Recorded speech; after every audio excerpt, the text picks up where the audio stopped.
بسم اللہ الرحمن الرحیم۔ السلام علیکم ورحمۃ اللہ وبرکاتہ۔ ناظرین، آئیے حقائق پیش کرتا ہوں۔ گزشتہ زمانے میں ایک عابد تھا، خداوند قدوس کی عبادت میں مشغول رہتا اور لوگوں سے الگ تھلگ رہتا تھا۔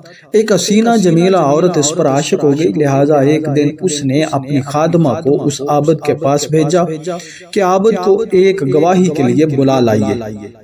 جب خادمہ اس عابد کو بلا کر لے آئی، وہ جیسے جیسے مکان میں داخل ہوا تو کیا دیکھتا ہے کہ سامنے پلنگ پر ایک حسین و جمیل نہایت ہی خوبصورت نوجوان عورت بیٹھی ہے اور اس کے پاس ایک لڑکا ہے اور ایک برتن میں شراب ہے۔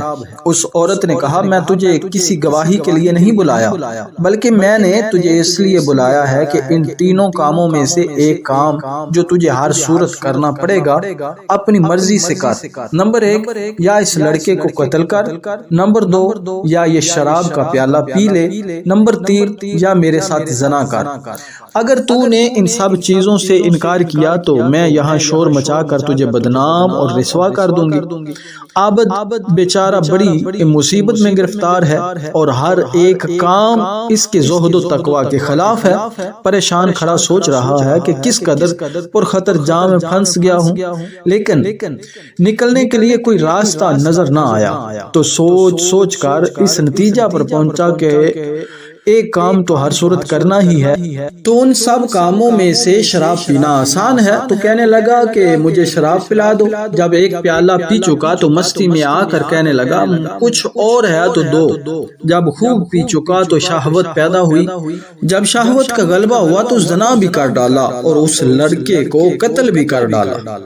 ناظرین، اس حکایت سے یہ درس ملتا ہے اور یہ فرمان ہمیں بار بار یاد آتا ہے کہ حضور اکرم صلی اللہ علیہ وسلم نے سچ فرمایا کہ شراب تمام برائیوں کی ماں ہے، جڑ ہے۔ حضور اکرم صلی اللہ علیہ وسلم نے شراب کے بارے میں 10 شخصوں پر لعنت فرمائی۔ نمبر 1، بنانے والا۔ نمبر 2، بنوانے والا۔ نمبر 3، اٹھوانے والا۔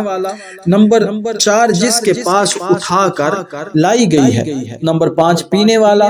نمبر 6، پلانے والا۔ نمبر 7، بیچنے والا اور اس کے دام کھانے والا۔ نمبر 9، خریدنے والا۔ نمبر 10، جس کے لیے خریدی گئی ہو۔ معلوم ہوا شراب کا ٹھیکہ لینے والا، دکان پر بیچنے والا، پلانے والا اور پینے والا سب ملعون ہے۔ اللہ تعالی ہمارے مسلمان بھائیوں کو شراب جیسی موذی شے سے محفوظ فرمائے۔ بعض لوگ کہتے ہیں کہ ہم شراب بطور دوا پیتے ہیں اور دوا کے طور پر پینا جائز ہے۔ ان کا یہ عذر بالکل باطل ہے۔ دوا کے طور پر شراب پینا بالکل جائز نہیں ہے بلکہ حرام ہے۔ شراب کوئی دوا نہیں ہے، بذات خود یہ بیماری ہے۔ خود حضور انور صلی اللہ علیہ وسلم فرماتے ہیں کہ شراب بیماری ہے۔ حضرت طارق بن سوید رضی اللہ تعالی عنہ نے نبی کریم رؤوف الرحیم صلی اللہ علیہ وسلم سے شراب کے بارے میں سوال کیا تو حضور اکرم صلی اللہ علیہ وسلم نے منع فرمایا۔ انہوں نے عرض کیا کہ ہم تو اس کو دوا کے لیے بناتے ہیں۔ فرمایا، یہ دوا نہیں ہے بلکہ یہ خود بیماری ہے۔ اگر کوئی مسلمان شراب پیتا ہے جب اس نے اپنے اللہ تعالی اور رسول پاک صلی اللہ علیہ وسلم کا حکم سنا اور یہ حکم سن کر اور خدا تعالی اور اس کے حبیب پاک صاحب الاولاق صلی اللہ علیہ وسلم سے ڈر کر شراب کو ترک کر دیا تو اسے مبارک ہو اور اس کے لیے خوشخبری ہے۔